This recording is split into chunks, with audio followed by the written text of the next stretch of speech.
Hi guys, welcome back to my channel with another video. तो यार आ चुका हूँ एक और नई वीडियो के साथ वापस।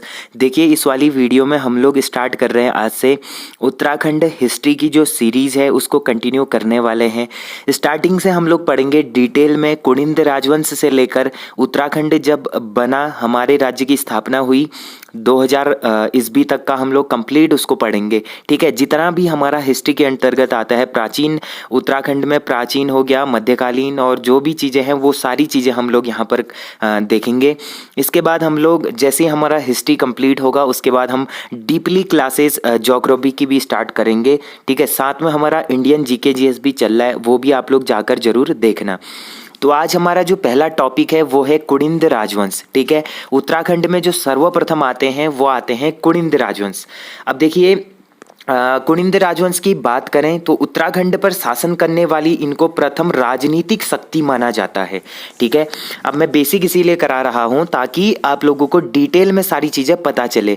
जो लोग पुराने हैं उनको तो लगभग सारा आता होगा, आई मीन मैक्सिमम आता होगा, लेकिन जो नए बंदे जुड़ रहे हैं उनको अच्छे से समझ नहीं आता, क्योंकि यूट्यूब पर सर्च करने पर ज़्यादातर वीडियोज़ हमें एमसीक्यूज़ वाली देखने को मिलती है। तो नए एस्पिरेंट क्या करते हैं, एमसीक्यूज़ करने में लग जाते हैं स्टार्टिंग से, तो वो गलती उनसे होती है, तभी उनका सिलेक्शन नहीं हो पाता। अब देखिए जो परीक्षा वाणी है और अजय रावत की जो बुक है, दोनों बुकों से मिलाकर मैंने ये सारे नोट्स बनाए हुए हैं। तो इसमें हम लोग सारे फैक्ट को क्लियर करेंगे और डिटेल में एक एक चीज़ हम लोग पढ़ेंगे।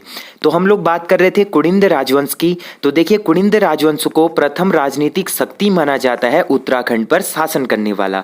अब इनका जो कार्यकाल है ये 200 ईस्वी पूर्व से लेकर 300 ईस्वी तक माना जाता है, यानी 200 बीसी से लेकर 300 एडी तक इनका कार्यकाल माना जाता है। ठीक है, अब देखिए जो कुनिंद राजवंश है इनका उल्लेख हमें महाभारत में भी देखने को मिलता है। बेसिकली कुनिंदू का एक जो राजा था सुबाहु, इसका उल्लेख हमको महाभारत में देखने को मिलता है। तो ये काफ़ी पुरानी डायनेस्टी है, तो इसको आपको अच्छे से देखना है, इससे क्वेश्चंस बनते हैं। देखिए जो पाणिनि का अष्टाध्यायी है, इनकी एक पुस्तक है, अष्टाध्यायी में भी इनका क्या मिलता है, उल्लेख मिलता है। अब देखिए उत्तराखंड पर शासन करने वाली प्रथम राजनीतिक शक्ति पूछा जाए तो कुनिंद राजवंश आपको कर देना है। ठीक है, अब देखिए कुनिंदू की जो राजधानी थी ये भी कभी कभार पूछा जाता है। तो इनकी जो सर्वप्रथम राजधानी थी वो थी कालकूट या कलकूट इसको बोला जाता है। तो कालकूट इनकी सर्वप्रथम राजधानी होती थी। बाद में ये राजधानी को शत्रुघ्न नगर ले जाते हैं। शत्रुघ्न नगर को ही शूद्र नगर भी बोला जाता है। तो आप लोगों को इनकी राजधानी भी याद करनी है। इसके बाद जो इनके इम्पोर्टेंट फैक्ट हैं वो है इनकी मुद्राएं। तो मुद्राओं से इनके क्वेश्चंस बनते हैं। इनकी जानकारी का जो मुख्य स्रोत है ये इनकी मुद्राएं हैं। इनकी जो मुद्राएं हैं वो बेसिकली 3 प्रकार की हैं। ठीक है, 3 टाइप्स की इनकी मुद्राएं हमें देखने को मिलती है। पहले जो है ये है अमोघ भूति प्रकार की मुद्राएं, दूसरे जो हैं ये अल्मोड़ा प्रकार की हैं, तीसरे चित्रेश्वर प्रकार की मुद्राएं इनकी प्राप्त होती हैं। अब हम लोग बात करें अमोघ भूति प्रकार की मुद्राएं। तो अमोघ भूति प्रकार की जो मुद्राएं हैं ये अमोघ भूति जो शासक था इसकी मुद्राएं हैं। ठीक है, अमोघ भूति क्या था, कुनिंदू का एक शक्तिशाली या फिर सबसे प्रतापी शासक ये था। इसकी जो मुद्राएं हैं ये मुद्राएं बेसिकली रजत व ताम्र की बनी हुई है। ये भी पूछा जाता है अमोघ भूति प्रकार की जो मुद्राएं हैं ये किसकी बनी है, तो ये बनी होती हैं रजत तथा ताम्र की। ठीक है, रजत और ताम्र की ये मुद्राएं बनी होती हैं। और इसकी लिपियां भी पूछी जाती हैं। तो बेसिकली इसकी 2 लिपियां हैं, एक है ब्राह्मी लिपि, दूसरी है खरोष्टी लिपि। आपको पता होगा, हिंदी में आपने पढ़ा होगा, खरोष्टी लिपि दाईं ओर से बाईं ओर लिखी जाने वाली लिपि है। इस तरीके से इसको क्या करा जाता है, लिखा जाता है। अब देखिए जो अमोघ भूति प्रकार की जो मुद्राएं हैं इनकी 2 लिपियां हैं और ये रजत तथा ताम्र की बनी होती थी। ठीक है, अब देखिए जो अमोघ भूति प्रकार की मुद्राएं हैं ये क्या है, बेसिकली अपने नाम की मुद्राएं इसने चलाई थी और इस पर महाराज नाम लिखा रहता था। इस पर क्या है, महाराज नाम लिखा होता था अमोघ भूति प्रकार की मुद्राओं पर। अब देखिए जो कुनिंद लोग थे ये क्या थे, बेसिकली स्टार्टिंग पे ये मौर्यों के अधीन हुआ करते थे। ठीक है, मौर्यों के ये अधीन हुआ करते थे कुनिंद लोग।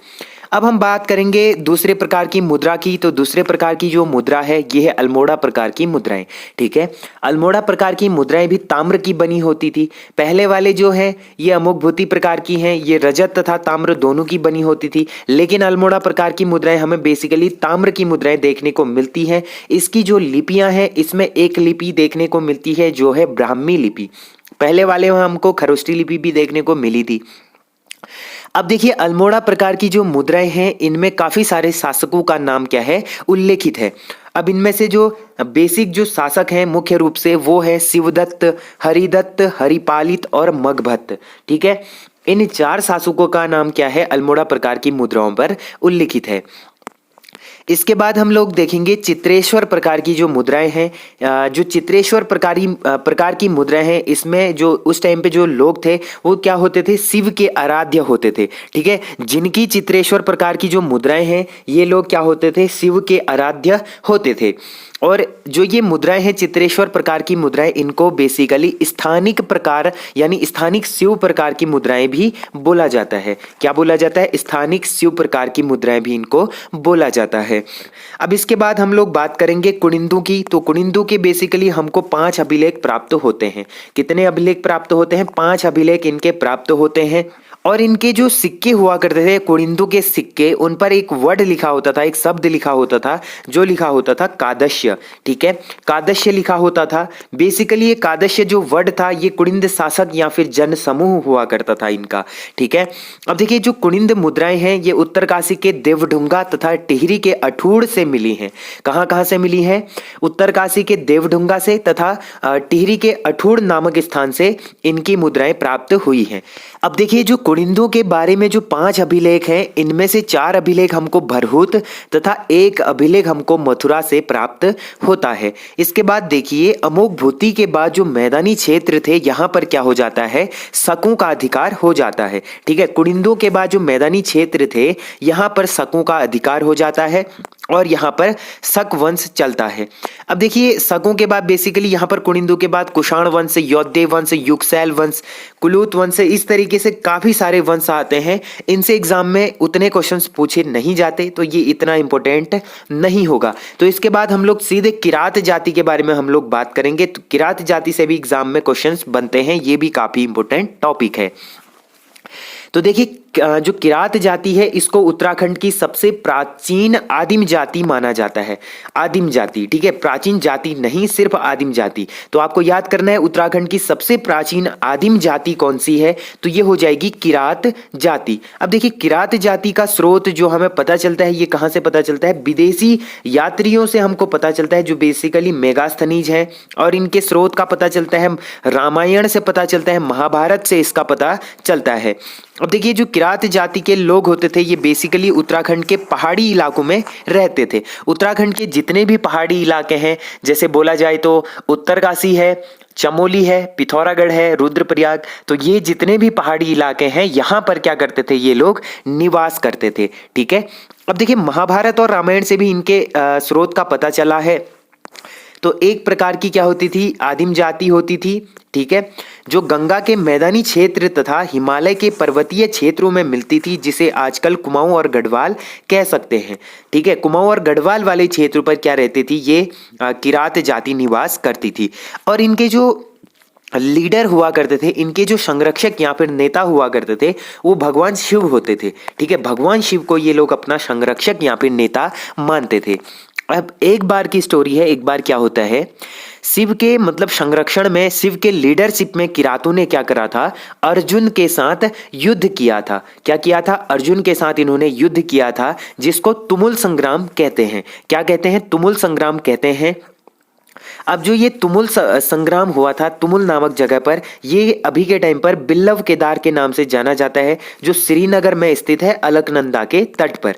ठीक है, अब देखिए जो आर्य लोग थे ये लोग मैदानी इलाकों को छोड़कर पर्वतों में आए थे और यहाँ पर आर्यों ने क्या कर दिया था, किरातों को पराजित करके पर्वतीय क्षेत्रों पर कब्जा कर लिया था। अब देखिए पर्वतीय क्षेत्र पर कौन निवास कर रहे थे उस टाइम पे, किरात लोग कर रहे थे। ठीक है, किरातों का शासन था पर्वतीय क्षेत्रों पर, लेकिन जो आर्य लोग थे ये मैदानी क्षेत्र छोड़कर पहाड़ी क्षेत्रों पर आ जाते हैं और वहां पर जो रह रहे किरात थे इनको हराकर पर्वतीय क्षेत्रों पर कब्जा कर लेते हैं। फिर देखिए जो आर्य लोग थे ये इनके अधीन कौन हुआ करते थे? किरात हुआ करते थे। ठीक है, किरात किसके अधीन थे? आर्यों के अधीन थे और इन्होंने ही किरातों को दो भागों में बांटा था। एक इन्होंने शूद्र कहा था, दूसरे को इन्होंने अर्धशूद्र कहा था। ठीक है, शूद्र और अर्धशूद्र कहा था किरातों को आर्यों ने। ठीक है, इसके बाद हम बात करेंगे किरात। तो किरातों के बाद बेसिकली यहाँ पर खश लोग आ जाते हैं। ठीक है, किरातों के बाद यहाँ पर कौन आते हैं? खश लोग आते हैं और यहाँ पर जो अंतिम आते हैं वो आते हैं शक लोग। ठीक है, मैदानी क्षेत्र पर जो आते हैं लास्ट टाइम पर ये आते हैं शक लोग। तो यहाँ पर बाद में क्या हो जाता है? शकों का शासन हो जाता है। इस तरीके से हम लोग किरात जाति भी पढ़ लिया है। इसके बाद हम लोग बात करेंगे पौरव वंश या फिर इसको पर्वताकार भी बोला जाता है। देखिए हम लोग बात करें पौरव वंश या पर्वताकार की तो इनका संबंध बेसिकली ब्रह्मपुर राज्य से था। ठीक है, जो उस टाइम पे ब्रह्मपुर राज्य हुआ करता था इससे रिलेटेड थे पौरव वंश या फिर पर्वताकार। अब देखिए इनके स्रोत का पता हमें कैसे चलता है? भारतीय साहित्य जितने हैं इनसे पता चलता है और अभिलेखों से भी इनका पता चलता है। अभिलेखों के बारे में हम लोग थोड़ी देर में बात करेंगे। पहले हम देखते हैं पौरव वंश के जो कुलपिता होते थे यानी कुल देवता जो माने जाते थे वो विरणेश्वर स्वामी को माना जाता था। किसको माना जाता था? विरणेश्वर स्वामी को इनका कुल देवता माना जाता था। अब देखिए स्रोतों में इनके भारतीय साहित्य हैं और विदेशी यात्री जैसे ह्वेनसांग है। इनसे भी क्वेश्चन बनता है कि ह्वेनसांग किसके टाइम पर उत्तराखंड आए थे? उस टाइम पे कौन सा शासन चल रहा था? किसका शासन चल रहा था? तो वो चल रहा था पौरव वंश का। ठीक है, तो देखिए जो इनके अभिलेख हैं ये बेसिकली अल्मोड़ा के तालेश्वर से ताम्रपत्र या इनके अभिलेख प्राप्त हुए हैं। ठीक है, अल्मोड़ा में जो तालेश्वर है, तालेश्वर से क्या हुए हैं? इनके अभिलेख प्राप्त हुए हैं जो संस्कृत भाषा एवं गुप्त ब्राह्मी लिपि में लिखे गए हैं। ठीक है, अब ये चीज आपको याद करनी है। जो तालेश्वर ताम्रपत्र है इसमें 5 शासकों का हमको वर्णन मिलता है। पौरव वंश के 5 शासकों का वर्णन मिलता है जिनमें पहले हैं विष्णुवर्मन, फिर है वृषवर्मन, फिर है अग्निवर्मन, फिर है द्युतिवर्मन, फिर है विष्णुवर्मन द्वितीय। तो एक क्वेश्चन इससे एग्जाम में बना था। ठीक है, तो जो तालेश्वर ताम्रपत्र है इसका संबंध किससे है ऐसा पूछा गया था। तो तालेश्वर ताम्रपत्र का जो संबंध है ये है हमारा द्युतिवर्मन से। किससे है? द्युतिवर्मन से तालेश्वर ताम्रपत्र का संबंध है। बेसिक इनका विष्णुवर्मन प्रथम शासक था लेकिन द्युतिवर्मन का जो संबंध है तालेश्वर ताम्रपत्र से है। फिर देखिए पौरव वंश की जो पौरव वंश के जो शासक थे इनके उपाधियों की बात करें तो इनकी उपाधियां हुआ करती थी महाराजा धीराज परम भट्टारक। ठीक है, महाराजा धीराज परम भट्टारक क्या होती थी? इनकी उपाधि होती थी। अब देखिए इनकी राजधानी की बात करें तो इनकी राजधानी कहाँ थी? ब्रह्मपुर राज्य थी। मैंने स्टार्टिंग में बताया था जो ब्रह्मपुर राज्य था इससे रिलेटेड थे ये, तो ब्रह्मपुर राज्य ही इनकी क्या थी? राजधानी हुआ करती थी। अब पौरव वंश के शासन व्यवस्था की हम लोग बात करें तो पौरव वंश की जो शासन व्यवस्था थी इनके जो कुछ शासक थे ये इनके जो निवास स्थल होते थे इनको कोट कहा जाता था। ठीक है, जो पौरव वंश से शासक थे इनके निवास स्थल को क्या कहा जाता था? कोट कहा जाता था। और पौरव वंश के जो मंत्री होते थे इनको राजमात्या कहा जाता था। अब ऐसे क्वेश्चन एग्जाम में बार बार बनते हैं, बेसिक क्वेश्चन एग्जाम में कभी नहीं पूछता, कभी कभी ऐसे डीप क्वेश्चन डाल देता है कि जो पौरव वंश था उनके मंत्रियों को क्या कहा जाता था? तो उनके मंत्रियों को कहा जाता था राजमात्या।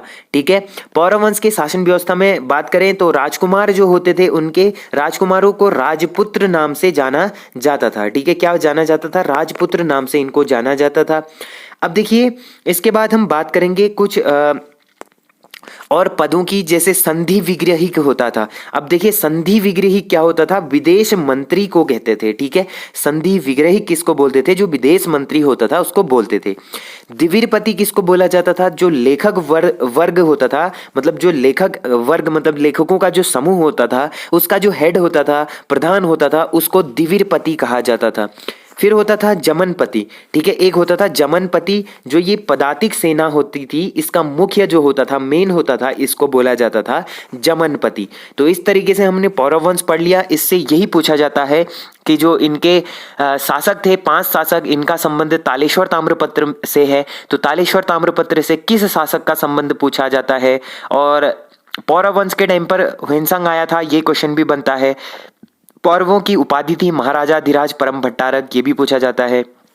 ठीक है, तो इस तरीके के क्वेश्चन इनसे बनते हैं। इसके बाद जो हमारा आता है नेक्स्ट, कार्तिकेयपुर राजवंश। ठीक है, कार्तिकेयपुर राजवंश थोड़ा सा बड़ा टॉपिक है, तो इसको हम लोग सेपरेट करेंगे। इसमें काफ़ी सारे शासक हैं और काफ़ी क्वेश्चंस इनसे बनते हैं। इनके शासन प्रशासन और आर्थिक व्यवस्था की भी हम बात करेंगे, तो इसका अलग सा हम लोग टॉपिक रखेंगे। उसके बाद हम लोग बेसिकली चंद राजवंश पढ़ेंगे। चंदू के बाद हम लोग पंवार वंश पढ़ेंगे। तो हमारा ये इतिहास का कंटिन्यू चलेगा सीरीज, तो आप लोग जुड़े रहें।